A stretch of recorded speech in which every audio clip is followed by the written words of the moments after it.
Good evening and welcome to State of Business on Art Television. I am Tamiru Nimsat. Let's have a look at the headlines. Export milestone news $10 billion. Economic resilience showcased. Economic reforms backed by World Bank. News in detail. Sri Lanka's export earnings reached nearly $10 billion in the first 7 months of this year, showing solid growth of nearly 8%. This performance was driven by merchandise exports and services growth as announced by the Export Development Board. Provisional data shows total exports between January and July were valued at $9,992.53 million. Merchandise exports saw an increase of over 7%, while services exports grew by nearly 10% during this period. Several product categories showed outstanding performance, with coconut-based products increasing over 63% in July compared to last year. Tea exports also grew by more than 13% last month, with positive growth recorded in all major markets, including the United States and European Union. The growth reflects successful market diversification efforts and the resilience of Sri Lankan exporters in navigating global market challenges. Export Development Board officials expressed confidence in achieving the annual export target despite the global economic uncertainties.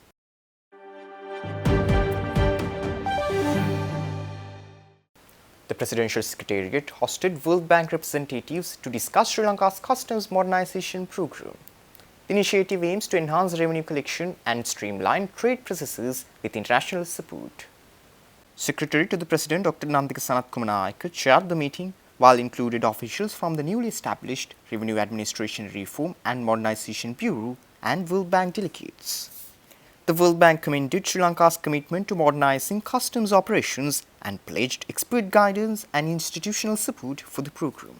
Discussions also covered revisions to the customs ordinance to align with international best practices. The Revenue Administration Reform and Modernization Bureau, created under President Anurukumar Dissanayaka's directives, will lead policy and strategic reforms across key revenue agencies. The World Bank's program leader Shabi A. Mohib emphasized the importance of this modernization for strengthening Sri Lanka's domestic economy and improving trade efficiency.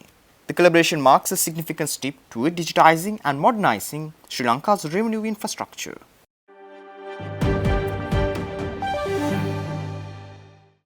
A special training workshop was conducted yesterday for government officers in Sabaragamuwa province on the President's Fund operations. The program aimed to enhance service delivery through the newly decentralized online system at Ratnapura District Secretariat. The training was chaired by Presidential Secretary Dr. Nandika Sanatkumanayake and focused on implementing the computer-based online system for President's Fund operations at the regional secretariat level. Following this, Senior Additional Secretary and President's Fund Secretary Roshan Gamaki addressed the gathering about the Fund's core responsibilities. Senior officials from the Fund then provided a detailed explanation of the new online system, covering both its security protocols and its complete workflow, which includes everything from receiving medical assistance applications to their final approval and the subsequent payment process. A key part of the workshop involved discussions where subject officers could raise the challenges they face in their work in order to brainstorm potential solutions. The overarching goals of this decentralization effort are to significantly increase the number of beneficiaries in Sabaragamuwa province while also providing them with higher quality, more efficient and faster services.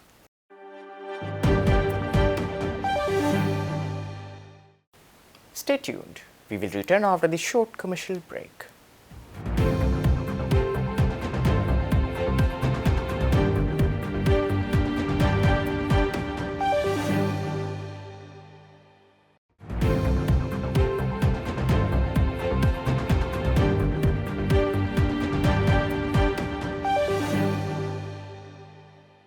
Welcome back after the break.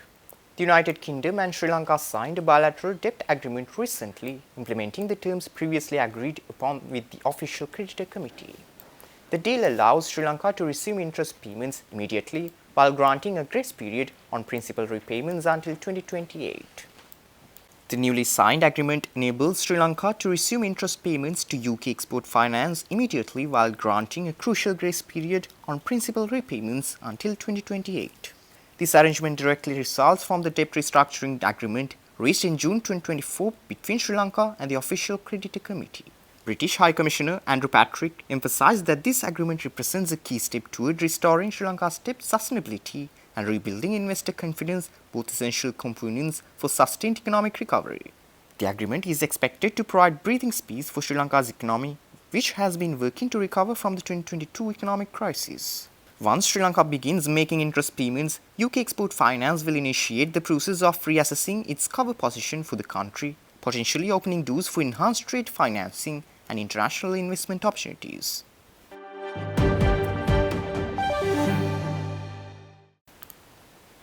The Sri Lanka-China Business Council held its 24th annual general meeting, reinforcing bilateral economic cooperation.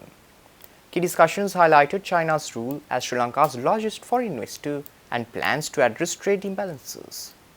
The meeting, held at the Colombo Port City Sales Gallery, was attended by Chinese embassy officials, including Second Secretary Zheng Xiao, who emphasized China's robust economic performance with a gross domestic product of $18.94 trillion in 2024 and 5.4% growth in early 2025. Bilateral trade between Sri Lanka and China reached $5.365 billion, marking a 30.4% year-on-year increase, the fastest growth in South Asia. China remains Sri Lanka's largest source of foreign direct investment, supporting major projects like the Colombo Port City and Southern Expressway.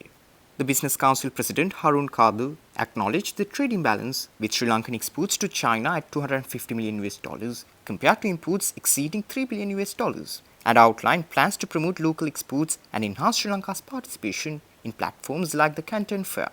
The Council continues to foster trade, investment, and sustainable partnerships between the two nations. The 22nd edition of the ProFood ProPack and AgBiz exhibition concluded recently at the BMICH in Colombo, having run from August 22nd to 24th. The event brought together key players from the food, beverage, packaging and agriculture sectors under this year's Farm to Fork theme. As Sri Lanka's largest trade fair for these industries, the exhibition provided a vital platform for businesses to explore new technologies and innovations while fostering face-to-face networking among global vendors and local professionals. The event highlighted the entire supply chain from agricultural production to finished products, supporting macroeconomic growth and creating diverse opportunities for investment and export expansion. With its focus on sustainability and modernization, the exhibition continues to drive progress and collaboration across these critical sectors of the economy. The ProFoods ProPack AgriBiz and Knowledge Hub serves as an ideal platform for both domestic and international organizations to showcase their latest innovations. With over 30 foreign exhibitors participating this year, we have an incredible opportunity to gain valuable insights into the trends shaping the food industry. This event is not just a showcase of products, it is a vibrant hub for networking, exchange knowledge, keeping us updated on critical areas in food processing, packaging, and agriculture value chain. Stay tuned for the stock update.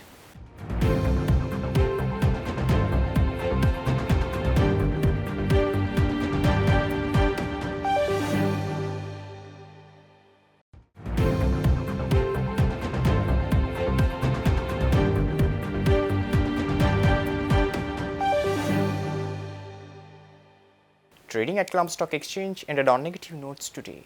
The All Share Price Index dropped by 73.61 points to close at 20,575.59.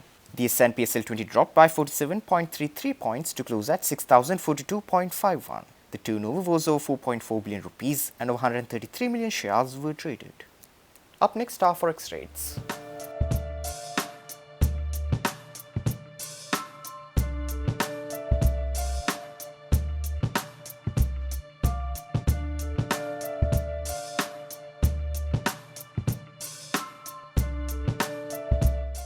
That's all our news for today. For this and more, subscribe to our channel on YouTube and follow us on Facebook. Take care and good night.